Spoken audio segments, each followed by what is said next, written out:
గుండె మళ్ళీ కొట్టుకుంది, అయినా ఎందుకు బ్రతకలేకపోయారు? ఐసీయూలో తర్వాత ఏం జరుగుతుంది? పల్మరీ ఎంబాలిజం ఎలా వస్తుంది? కుడి గుండె ఎందుకు ఫెయిల్ అవుతుంది? సిపిఆర్ అంటే ఏమిటి, ఆర్ఓఎస్సి అంటే ఏమిటి అనేవి పార్ట్ 1లో చూసాం. కానీ అందరి మనసులో ఇంకా ఒక్క ప్రశ్న మిగిలిపోయింది. గుండె మళ్ళీ తిరిగి కొట్టుకుంది కదా, అయితే రోగి ఎందుకు మేల్కొనలేదు అని. ఈ ప్రశ్నకు సమాధానం గుండెలో లేదు, మెదడులో ఉంది. నమస్తే, నేను డాక్టర్ ఎంఎస్ఎస్ ముఖర్జీ, మీ ఇంటర్వెన్షనల్ కార్డియాలజిస్ట్ని. కొత్తగా వచ్చినట్లుంటే సబ్స్క్రైబ్ చేసుకోండి. ముందుగా మాజీ ఎమ్మెల్యే శ్రీ పెద్ది సుదర్శన్ రెడ్డి గారి కుటుంబ సభ్యులకు మరొకసారి నా ప్రగాఢ సానుభూతిని తెలియజేస్తున్నాను. పబ్లిక్గా అందుబాటులో ఉన్న సమాచారం ప్రకారం ఆయన్ని ప్రాథమిక చికిత్స తర్వాత హైదరాబాద్కు తరలించారు. ఆయన వ్యక్తిగత చికిత్స గురించి నేను వ్యాఖ్యానించడం లేదు, కానీ సాధారణంగా ఇలాంటి రోగి ఐసీయూకి వచ్చిన తర్వాత వైద్య బృందం ఏం చేస్తుంది అనేది ఇప్పుడు చూద్దాం. ముందుగా అంబులెన్స్లో ఏం చేస్తారు? ఇలాంటి రోగిని అంబులెన్స్లో పంపించడం అంటే ఒక చోటు నుంచి ఇంకొక చోటకి తీసుకెళ్ళటం మాత్రమే కాదు, అది కదులుతున్న ఒక చిన్న ఐసీయూ.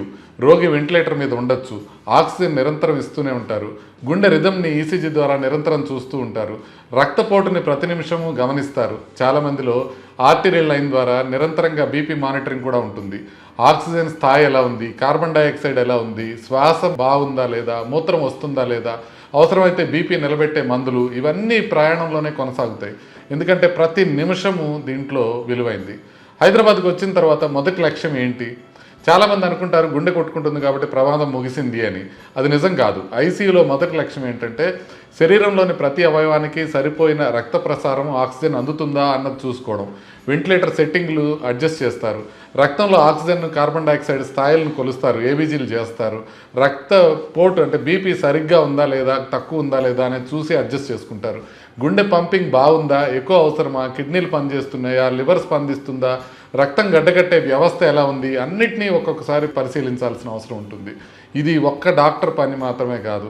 కార్డియాలజిస్టు, ఇంటెన్సివిస్టు, అనస్థీషియా బృందం, నర్సులు, రెస్పిరేటరీ థెరపిస్టులు అందరూ కలిసి చేసే పని. అయితే అసలు ప్రశ్న ఎప్పుడు వస్తుంది అనంటే, రోగి ఇంకా ఎందుకు మేల్కోవట్లేదు అని. ఇక్కడే డాక్టర్ల దృష్టి మెదడుపైకి మారుతుంది. గుండె ఆగినప్పుడు మెదడుకి ఏమవుతుంది?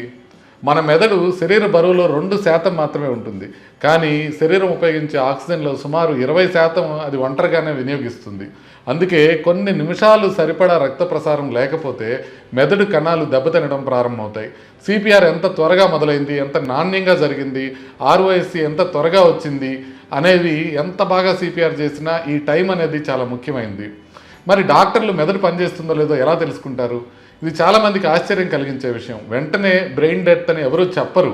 ముందుగా రోగి పరిస్థితిని స్టెబిలైజ్ చేస్తారు, మందుల ప్రభావం తగ్గడానికి సమయం ఇస్తారు, శరీర ఉష్ణోగ్రత ఎలా ఉంది, బీపీ ఎలా ఉంది, ఆక్సిజన్ ఎలా ఉంది, షుగర్ ఎలా ఉంది, ఇవన్నీ సరిగ్గా ఉన్నాయో లేదో చూసుకుంటారు.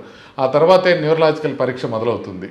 మొదటి పరీక్ష ఏంటంటే రోగి కళ్ళని పరిశీలిస్తారు. మనం లైట్ వేసినప్పుడు ఈ ప్యూపిల్ చిన్నగా అవుతుందా లేదా అనేది చూస్తాం. అదేవిధంగా కార్నియాని ఒక చిన్న కాటన్తో టచ్ చేస్తే కన్ను మూసుకుంటుందా లేదా అనే రిఫ్లెక్స్ని పరిశీలిస్తాం. గొంతుని పరిశీలిస్తే గ్యాగ్ రిఫ్లెక్స్ ఉందా లేదా అనేది తెలుస్తుంది.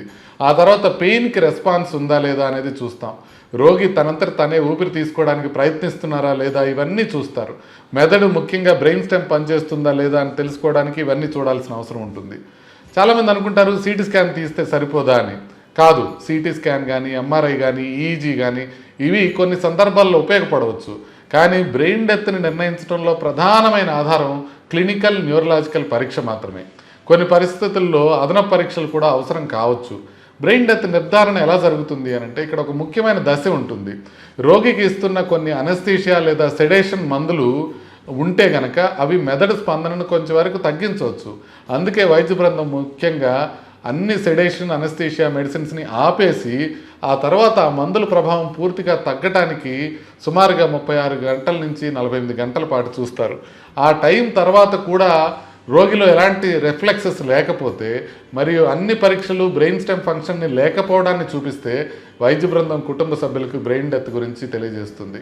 కానీ ఇది ఒక్కసారిగా తీసుకునే నిర్ణయం కాదు, చాలా కఠినమైన బహుళ దశల ప్రక్రియ. ఇక్కడే ఒక ముఖ్యమైన విషయం, చాలామందికి ఉండే సందేహం ఏంటంటే, వెంటిలేటర్ మీద ఉన్న ప్రతి రోగి గురించి కుటుంబ సభ్యుల్లో ఒక సహజమైన ఆందోళన ఉంటుంది. రోగి నిజంగానే బతికే ఉన్నాడా, లేకపోతే డాక్టర్లు కేవలం మిషన్ల పైన ఉంచి చికిత్స కొనసాగుతున్నారా అనే అపోహ ఉంటుంది. మరొక సాధారణమైన అపోహ కూడా ఏంటంటే, వెంటిలేటర్ పైన ఉన్న వాళ్ళందరికీ బ్రెయిన్ డెత్ అయిపోతుందా అని. ఇది పూర్తిగా తప్పు. వెంటిలేటర్ అనేది కేవలం శ్వాసని సపోర్ట్ చేసే యంత్రం మాత్రమే. చాలామంది రోగులు తాత్కాలికంగా శ్వాస తీసుకోలేక ఇన్ఫెక్షన్ల వల్ల కానివ్వండి, గుండె సమస్యల వల్ల కానివ్వండి, ఆపరేషన్ తర్వాత కానివ్వండి, లేదా వేరే రివర్సిబుల్ పరిస్థితుల వలన వెంటిలేటర్ పైన ఉంటారు. వెంటిలేటర్ మీద ఉన్న వాళ్ళల్లో ఆల్మోస్ట్ 90% మళ్ళీ తిరిగి వచ్చే అవకాశం ఉంటుంది. వాళ్ళ మెదడు పూర్తిగా పనిచేస్తూనే ఉంటుంది. వాళ్ళు కోలుకుని బయటకు వచ్చే అవకాశం కూడా చాలా ఉంటుంది. కానీ ఐసీయూలో ఉన్న రోగి పరిస్థితి బయటికి తెలియకపోవడం వల్ల అటెండెంట్స్కి అంతా అయిపోతుందా అనే భయం రావడం సహజం.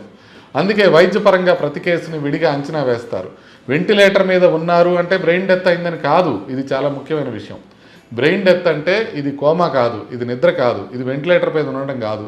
బ్రెయిన్ డెత్ అంటే మెదడు మరియు బ్రెయిన్ స్టెమ్ పనితీరు పూర్తిగా తిరిగి రాని విధంగా ఆగిపోవడం.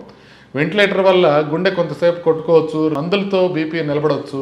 కానీ ఒక అత్యంత ముఖ్యమైన విషయం ఏంటంటే మెదడు పూర్తిగా ఇర్రివర్సిబుల్గా దెబ్బతిన్న తర్వాత గుండె కానీ, కిడ్నీలు కానీ, లివర్ కానీ, ఊపిరితిత్తులు కానీ ఇలాంటివన్నీ పనిచేస్తున్నా కూడా ఆ వ్యక్తి తిరిగి జీవితం వచ్చే అవకాశం ఉండదు. ఎందుకంటే మనిషి జీవితం కేవలం అవయవాల పనిపైన ఆధారపడదు, మెదడు పనిచేయడమే జీవితం. అందుకే వైద్యపరంగా, చట్టపరంగా కూడా బ్రెయిన్ డెత్ని మరణంగానే పరిగణిస్తారు. బ్రెయిన్ డెత్ నిర్ధారణ తర్వాత ఏం జరుగుతుంది? బ్రెయిన్ డెత్ నిర్ధారించబడిన తర్వాత వెంటిలేటర్ కానీ ఇతర సపోర్ట్ సిస్టమ్స్ పాత్ర మారుతుంది. ఎందుకంటే ఇక రోగిని బతికించడానికి కాదు, కేవలం ఇతర అవయవాలని కొంతకాలం నిలబెట్టడానికి మాత్రమే సపోర్ట్ కొనసాగుతుందని తెలుస్తుంది. కాబట్టి కుటుంబ నిర్ణయం, వైద్య మార్గదర్శకాలు మరియు చట్టబద్ధమైన ప్రక్రియల ఆధారంగా ఈ సపోర్ట్ని తగ్గించడం క్రమంగా లేకపోతే నిలిపేయడం జరుగుతుంది. ఇది చాలా సున్నితమైన భావోద్వేగపూరితమైన దశ. ఈ వీడియో నుంచి గుర్తుంచుకోవాల్సిన విషయాలు 4. మొదటిది, పల్మనరీ ఎంబాలిజం వచ్చిన ప్రతి రోగి మరణించడు. త్వరగా గుర్తిస్తే చాలామంది పూర్తిగా కోలుకుంటారు. రెండోది, ఆర్ఓఎస్సి రావటం అంటే చికిత్స ముగిసిందని కాదు, అది ఐసీయూ చికిత్స ప్రారంభమైనట్టే. మూడోది, ఐసీయూలో గుండెని మాత్రమే కాదు, మెదడును, కిడ్నీలను, ఊపిరితిత్తులను, ప్రతి అవయవాన్ని ఒకేసారి కాపాడే ప్రయత్నం జరుగుతుంది. నాలుగోది, ఒక మనిషి భవిష్యత్తుని గుండె ఒక్కటే నిర్ణయించదు, కానీ మెదడు ఇర్రివర్సిబుల్గా దెబ్బతిన్న తర్వాత ఇతర అవయవాలు ఎంత బాగా పనిచేస్తున్నా కూడా జీవితం తిరిగి రావడం సాధ్యం కాదు. అందుకే గుండెని తిరిగి ప్రారంభించడం ఒక విజయం, మెదడును కాపాడటం అంతకన్నా పెద్ద విజయం. అందుకే అత్యవసర పరిస్థితుల్లో ప్రతి నిమిషం, ప్రతి నిర్ణయం, ప్రతి సిపిఆర్ కంప్రెషన్ ఒక ప్రాణానికి విలువనిచ్చే కంప్రెషన్ లాంటివి మనం గుర్తుపెట్టుకోవాలి. నమస్తే.